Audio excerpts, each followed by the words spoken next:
Good morning बच्चों।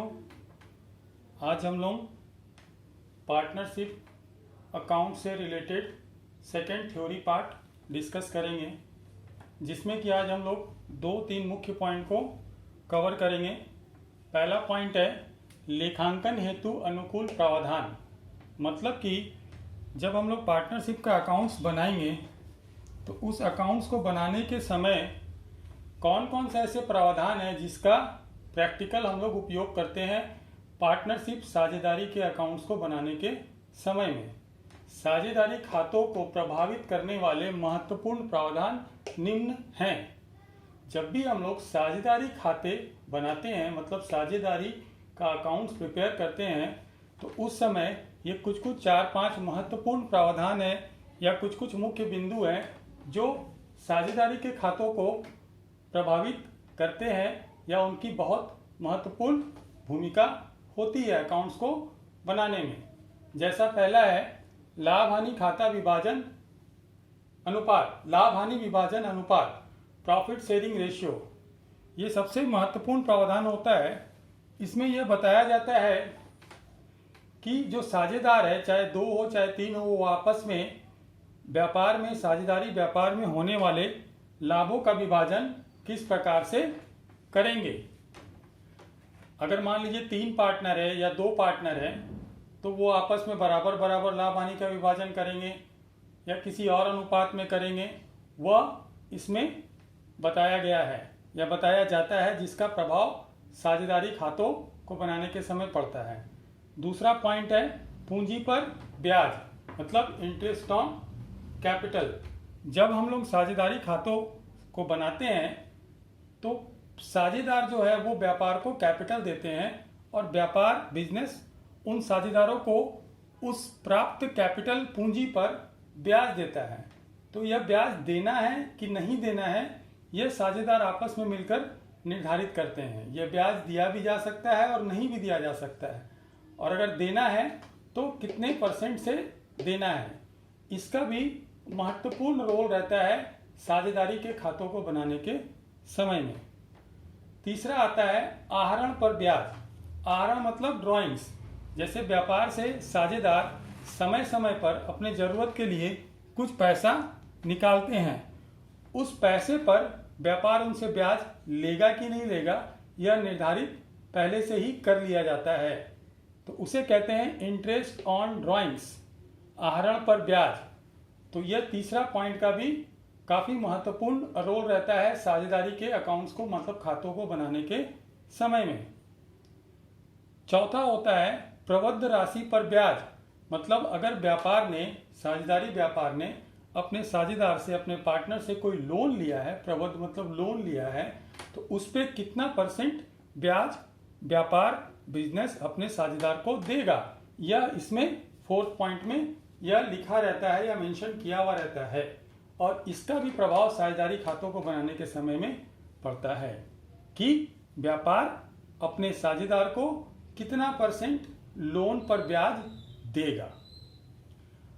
फिर एक होता है अंतिम साझेदारों को पारिश्रमिक, मतलब remuneration to partner, remuneration to partner, या इसको हम लोग बोल सकते हैं सैलरी टू पार्टनर, साझेदारों को पारिश्रमिक। कभी कभी क्या होता है कि व्यापार साझेदारों को उनके द्वारा किए गए काम के हिसाब से कुछ पारिश्रमिक भी देता है। तो यह किसी साझेदार को पारिश्रमिक देना है कि नहीं देना है, इसका भी निर्धारण पहले कर लिया जाता है, और यह भी एक महत्वपूर्ण प्रावधान होता है जो साझेदारी खातों को बनाने के समय में काम आता है। तो यह 4-5 जो हम लोग देखे महत्वपूर्ण प्रावधान, इन प्रावधानों का उपयोग साझेदारी के अकाउंट्स मतलब खातों को बनाने के समय में काफ़ी इस्तेमाल होता है। इसलिए इसे कहते हैं साझेदारी खातों को प्रभावित करने वाले महत्वपूर्ण प्रावधान ये हैं। मतलब ये प्रावधान साझेदारी खातों को काफ़ी प्रभाव उसके ऊपर डालते हैं। अब एक अगला पॉइंट है कि विलेख डीड की अनुपस्थिति में, मान लीजिए कि आप कोई साझेदारी व्यापार कर रहे हैं और उसमें आपने साझेदारी पार्टनरशिप डीड नहीं बनाया है, तब उस कंडीशन में क्या होगा कि आपने निर्धारित नहीं किया है कि टर्म्स एंड कंडीशन, व्यापार के रूल रेगुलेशन, टर्म्स कंडीशन क्या होंगे। तो उस सिचुएशन में भारत में जो इंडियन पार्टनरशिप एक्ट है 1932, उसके प्रावधान लागू हो जाते हैं। और इन 5 पॉइंट के संदर्भ में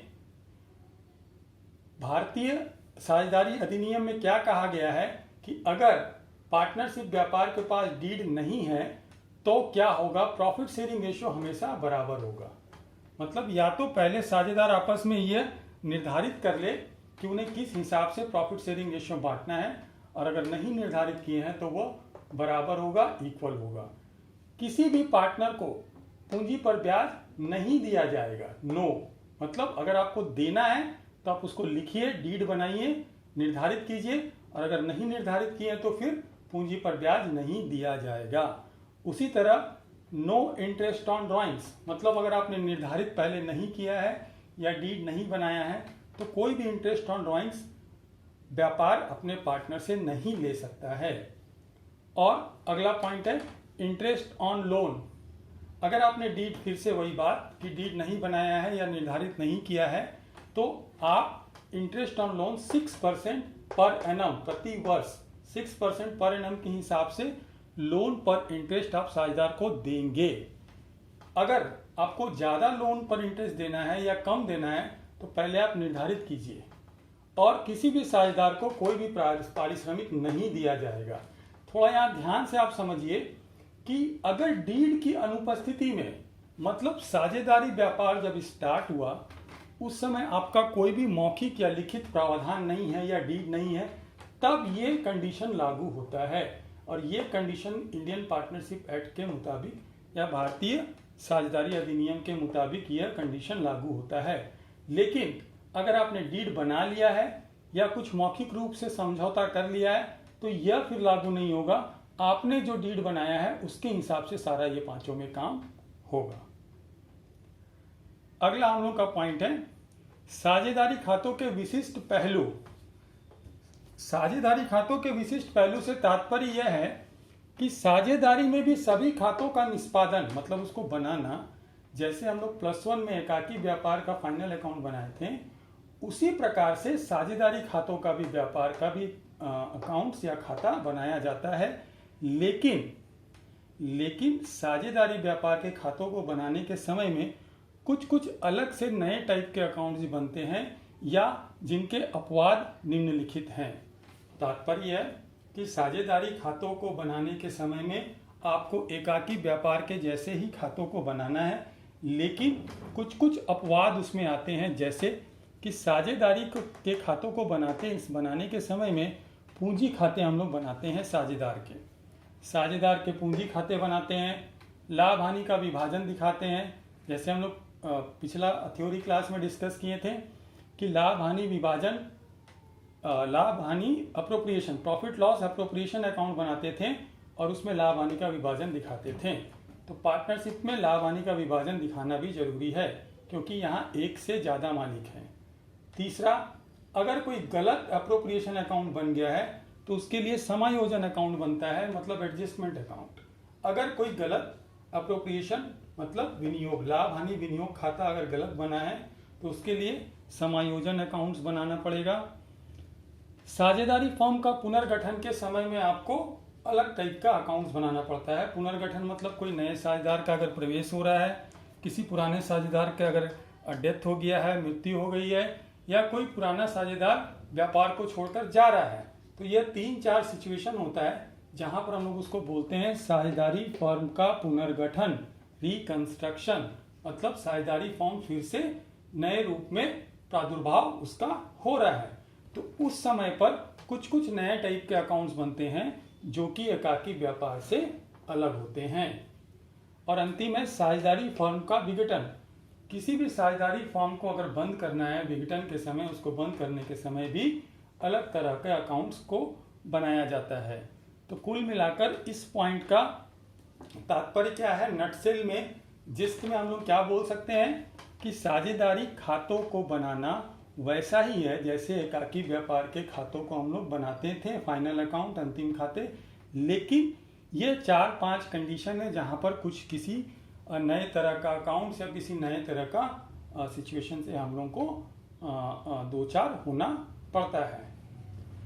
अंतिम एक पॉइंट और है कि साथ ही इंडियन पार्टनरशिप एक्ट मतलब भारतीय अधिनियम में यह भी बताया गया है, यह भी स्पष्ट किया गया है कि यदि कोई साझेदार मतलब जैसे ए बी सी 3 साझेदार हैं और उसमें से सपोज मिस्टर ए मान लीजिए फर्म के नाम पर या किसी अन्य साझेदार के नाम पर कोई व्यक्तिगत लाभ प्राप्त करता है तो वह फर्म के प्रति उत्तरदायी होगा। कहने का मतलब मान लीजिए ए बी सी 3 पार्टनर हैं, तो मिस्टर ए व्यापार के नाम पर या बी या सी के नाम पर कोई ऐसा कार्य करता है जिससे उसे व्यक्तिगत लाभ प्राप्त होता है, तो वह व्यक्तिगत लाभ जो मिस्टर ए प्राप्त किया है वह व्यक्तिगत लाभ हो सकता है कि उसको फर्म को व्यापार को साझेदारी व्यापार को वापस लौटाना पड़े, क्योंकि वह व्यक्तिगत लाभ बिजनेस के नाम पर या दूसरे पार्टनर के नाम पर व्यक्तिगत लाभ नहीं ले सकता है। व्यापार को आगे बढ़ाने के लिए उसके लिए काम कर सकता है लेकिन व्यक्तिगत लाभ नहीं ले सकता है। दूसरा पॉइंट ये दिया गया है कि यदि कोई साझेदार फर्म के समान ही व्यक्तिगत रूप से भी व्यापार कर रहा है या करता है तो होने वाले लाभ के लिए फर्म के प्रति उत्तरदायी होगा। इस सेकंड पॉइंट का तात्पर्य यह है कि अगर कोई व्यापार साझेदार मान लीजिए ए बी सी 3 पार्टनर है और इन तीनों पार्टनर में से मिस्टर ए जैसा कि साझेदारी व्यापार मान लीजिए कि राशन का दुकान है, साझेदारी व्यापार मिस्टर ए बी सी मिलकर राशन का दुकान कर रहे हैं और मिस्टर ए अलग से भी राशन का दुकान अपना या राशन का काम अपना चला रहा है, तो उस व्यक्तिगत चलाने वाले कार्य में होने वाले लाभ के लिए वो फर्म के प्रति उत्तरदायी होगा। तो अगर सीधे साधे भाषा में बोला जाए तो कोई भी साझेदार जो व्यापार फर्म कर रहा है, बिजनेस कर रहा है, उसी तरह का सेम व्यापार पर्सनली अकेला नहीं कर सकता है। अगर वह उसी तरह का सेम व्यापार पर्सनली अकेला कर रहा है तो उसको जो लाभ प्राप्त होगा हो सकता है वो लाभ उसको साझेदारी फर्म को वापस करना पड़े। तो यह दो प्रावधानों का भी उल्लेख भारतीय साझेदारी अधिनियम में किया गया है। आज के लिए इतना ही थ्योरी। धन्यवाद।